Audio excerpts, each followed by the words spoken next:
नमस्कार मंडळी. अवधूत चिंतन श्री गुरुदेव दत्त श्री स्वामी समर्थ महाराज की जय. आज आपण पाहणार आहोत श्री अधिक मास महात्मेमधील 19वा अध्याय. हा अध्याय पठन केल्यामुळे किंवा श्रवण केल्यामुळे आपल्या आयुष्यातील दुःख, दारिद्र्य, गरिबी दूर होते. तसेच अधिक मासाचे पुण्यफळ हे अधिक पटीने आपल्याला प्राप्त होत असते. त्यामुळे व्हिडिओ स्किप न करता शेवटपर्यंत नक्की ऐका. श्री अधिक मास महात्मे अध्याय 19वा. श्री गणेशाय नम. गौरी सुत श्री विनायक, दुःख हरता सुखकारक, तोची विघ्ननाशक, मंगलता सकलांचा, माय शारदा विद्यादेवी, तिची गाऊ आता थोरवी, प्रसन्न होऊनी दई भरवी, विद्या कला गुणाशी, सद्गुरु परमार्थाचा पिता, संरक्षतो बोध करता, पितृवत उभा पाठीशी असता, काय चिंता करावे, देव देवता अनेक, गुरु महिमा त्यांचा अपरंपारू, तो सकलांचा उद्धारू, करते आपल्या कृपेने. या वचनाची अनुभव प्रचिती, दृढ धनव्यास आले गोमटी, वाल्मिकी ऋषी राजास सांगती, जेव्हा त्याची पूर्वकथा ते सांगती सुदैव, ब्राह्मणाने केले विचारण, देवा लागुनी कोणते पुण्य पदरी, म्हणून हे अद्भुत घडले, कोणते कारणे करून द्या उपजले, म्हणून दर्शन देऊनी मृत पुत्रास उठवले. तव श्रीहरी काय बोलिला, विप्रा मास जो सरला, तो पुरुषोत्तम मास भला, होता तुझ्या भाग्याने, तू तुझ्या पत्नी समवेत, मुडला असता पुत्र शोकात, भान न राहिले तुम्हा प्रत, कशाचेही ते धवा शोक सागरी त्या बुडताना, तुम्ही आठवले मम चरणा, त्या गुण अन्न उदक प्राण आरंभिला हरिध्यास, एक मास तो संपूर्ण, तुम्हास घडले पवित्र स्नान, न कळत ते उपोषण घडले अधिक मासाचे, या अधिकाची हीच ख्याती, या माशी पुण्यकर्म घडते, त्याचे फळ मनुजा हाती येते कित्येक पटीने, 3 वर्षांनी एकदा येतसे हा मास प्रिय मजसे, माझेच पुरुषोत्तम मास खासे दिले असे मी याला, जया या पुरुषोत्तम मासाचं 1 दिवसाचा उपास घडत, तो मनुष्य प्राणी जात असे वैकुंठवासा, तुम्हात संपूर्ण मासाचे पुण्य स्नान झाले उपोषणाचे, अनेक माझ्या अनुसंधानाचे पदरी पुण्य लाभले, त्यामुळे होऊन संतुष्ट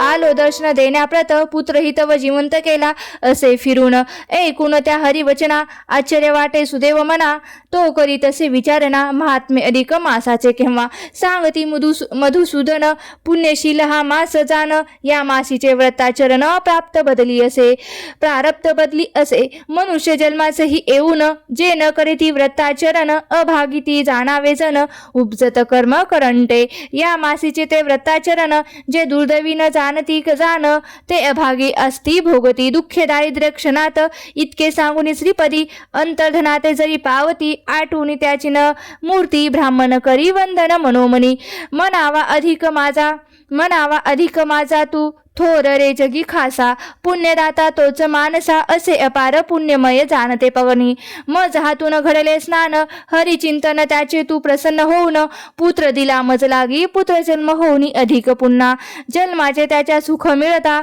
उजळले माझे मुख समाधानाने, ते दबा न कळत हातून घडले व्रत माझे, तेने तोषला तो भगवंत, पुत्र केला माझा जिवंत, धन्य धन्य तू मास व्हावया पतितांचा उद्धार, तुझी उपासना ठरे ठोर, याचा अनुभव माझ्या समोर आला असे प्रत्यक्ष, ऐसी मल मासाची स्तुती करुनी, सुदैव करी त्यांचे पालन, श्रद्धा भाव मनी ठेवूनी येता 3 वर्षाने, सुदैव गौतमी आणि कुमार, अधिकासी व्रताचरण सुंदर, स्नान दान जप निरंतर करती भक्ती भावाने, त्याची तो ईश्वर उपासना, सुखी ठेवी त्या जीवना, शोक दुःख दारिद्र्य हरणा, ठरला उपाय तो श्रेष्ठ, हरिभक्तांचा छंद लागला, सुदैव ब्राह्मणाला लागला, तो करी नित्य मानस पूजेला, जे का श्रेष्ठ पूजेने, नारायण ऋषी म्हणती नारदास, सूत म्हणती श्रोती जनास, वाल्मिक म्हणती दृढ धनवास, एक पुढे काय घडे, सीमा श्रुता आयुष्य सीमा मृत्यू लोकांची संपदा,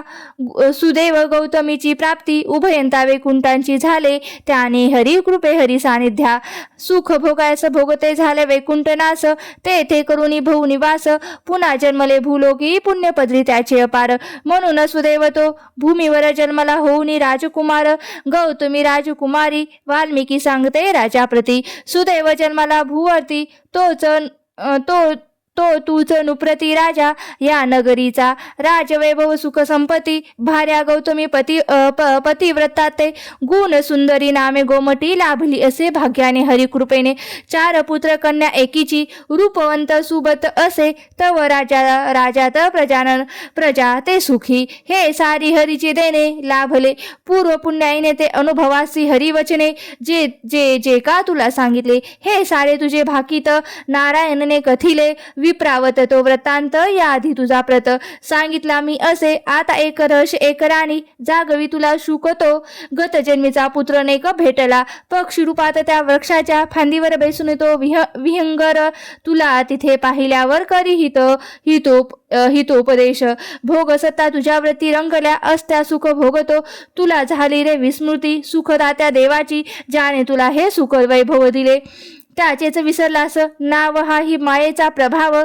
परिपुत्र कळवळला तू गुंतता विषय भाग्यात, तुला करावया जागृत पुत्र तुझाच तुझ प्रत, बोधित्या झाला त्या रूपी, तुला पाहुणे शिकार करता दुःख वाटे त्याचे चित्त, विचार करी हाच पिता गत जन्मीचा पुण्य माझ, गत जन्मी जोडीला हरी पुण्य बांधून घेत पदरी, भोगले याने वैकुंठपुरी झाला राजे भूलोकी, या जन्मी सुख भोगिता विसरला तो हरिपंता, चालेला जन्म त्याचा व्रथा लागे जागृत कराया, पुत्र कर्तव्य त्याने केले, जाग जाग तुला बोधले तू पाहिजे सार्थक केले, आता नुप्रा जागोनी तव धरुनी ऋषी चरणा, राजा विचारी कोणती साधना, करू ते सांग कल्याणा, वावया माझे गुरुराया, त्या ब्रह्मद नारद पुराणीचा दृढवास केलेल्या बोधाचा अधिक मास महात्म्याचा पूर्ण इथे अध्याय झाला, अरुण विनवणी करी खास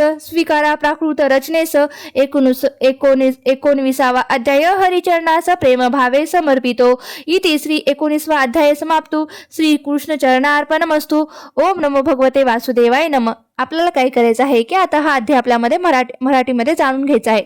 चला तर मग आपण जाणून घेऊया याचा मराठीमध्ये अर्थ काय होतो. सुदैव ब्राह्मणाची शंका आणि श्रीहरीचे उत्तर. श्री अधिक मास महात्मे अध्याय 19वा मराठीमध्ये. अधिक मासाचा महिमा. सुदैव ब्राह्मणाने देवाला विचारणा केली असता, देवा माझ्या पत्री असे कोणते पुण्य होते ज्यामुळे हे अद्भुत घडले, कोणत्या कारणाने तुला आमची दया आली आणि तू आम्हास असे दर्शन देऊन आमच्या मृत म्हणजे मेलेल्या पुत्राला तू जिवंत केले. तेव्हा श्रीहरीने त्याला सांगितले की तू तुझ्या पत्नी समवेत पुत्रशोकात बुडाला होतास, सतत माझे स्मरण करत राहिलास. या काळात तुझ्याकडून न कळतपणे किंवा तुमच्याकडून महिनाभरात न कळतपणे पवित्र स्नान उपोषण घडले, हे सारे त्या व्रताचे फळ आहे. या अधिक मासाची हीच तर ख्याती आहे की या महिन्यात मनुष्याच्या हातून जी काही पुण्यकर्म घडतात त्याच कितीतरी पटीने जास्त पुण्य हे त्याच्या पदरात पडत असते. ज्या मनुष्याला या पुरुषोत्तम मासात अगदी एकही दिवसाचा उपवास घडतो तो प्राणी अंती वैकुंठ लोकात जातो. देवाचे बोलणे ऐकून सुदैवाच्या मनाला मोठे आश्चर्य वाटले. त्याने भगवंतालाच त्या मासाचे महात्म्य विचारले. तेव्हा देवाने सांगितले की या मासाचे पुण्य जीवाचे प्राक्तन नशीब देखील बदलते, म्हणून जन्माला येऊनही जो कोणी या मासाचे व्रताचरण करत नाही तो अत्यंत अभागी आणि कर्म करंटे समजावेत. इतके सांगून श्रीपती भगवान विष्णू तेथेच अंतर्धान पावले. त्यानंतर तो सुदैव ब्राह्मणाने अधिक मासाचे आभार मानले आणि त्याची स्तुती केली. तो ब्राह्मण आपल्या पत्नी व पुत्रासह आपल्या घरी गेला, सुखाने संसार करू लागला. पुढे दर 3 वर्षांनी येणारे अधिक मासाचे त्या तिघांनी उत्तम प्रकारे व्रताचरण केले. सुदैव ब्राह्मणाच्या मनाला हरिभक्तीचा छंद लागला आणि तो नित्य देवाची मानसपूजा करू लागला. आयुष्याची मर्यादा संपल्यावर ते दोघेही सुदैव आणि गौतमी वैकुंठ नगरीत गेले. तिथे अनेक वर्ष अपार सुख भोगून ते दोघे पुन्हा भूलोकावर जन्मास आले. तो सुदैव ब्राह्मण या जन्मी राजा झाला तर गौतमी त्याची राणी झाली. वाल्मिकी ऋषी राजाला सांगतात की हे राजा, तू पूर्वजन्मीचा सुदैव ब्राह्मण, दुसरा तिसरा कोणी नसून तर तू तोच आहेस. पुढे ऋषी म्हणतात, राजन आता आणखी एक रहस्य ऐक. जो तुला रानात पक्षी रूपात भेटला होता तो तुला जागवत होता, तो तुझा दुसरा तिसरा कोणी नसून तुझा गतजन्मीचा पुत्र शुक होता. राजा, तुझ्या भोगसक्त झालेल्या व्रती सुख भोगात दंग झालेले तुझे मन आणि तुला झालेली देवाची विस्मृती पाहून तुझा तो पुत्र कळवळला, म्हणूनच त्याने सुख म्हणजे पोपट रूपात येऊन तुला जागे केले आहे. पुत्राचे हे कर्तव्य ऐकल्यावर राजाने अत्यंत व्याकुळ होऊन ऋषीचे चरण धरले आणि विचारले, हे गुरुराय, आता माझ्या आत्मकल्याणासाठी मी कोणती साधना आणि उपासना करू ते मला सांगा. इथेच ब्रह्मद नारद पुराणातील राजा दृढधम्याला केलेला बोधाचा अधिक मास महात्म्याचा 19वा अध्याय हा समाप्त होतो.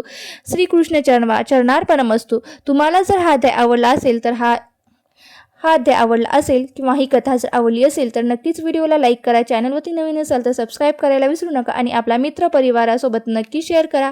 आणि व्हिडिओ शेवटपर्यंत पाहिल्याबद्दल मी तुमची अगदी मनापासून खूप खूप आभारी आहे. धन्यवाद. श्री स्वामी समर्थ. जय जय स्वामी समर्थ. ओम नमो भगवते वासुदेव.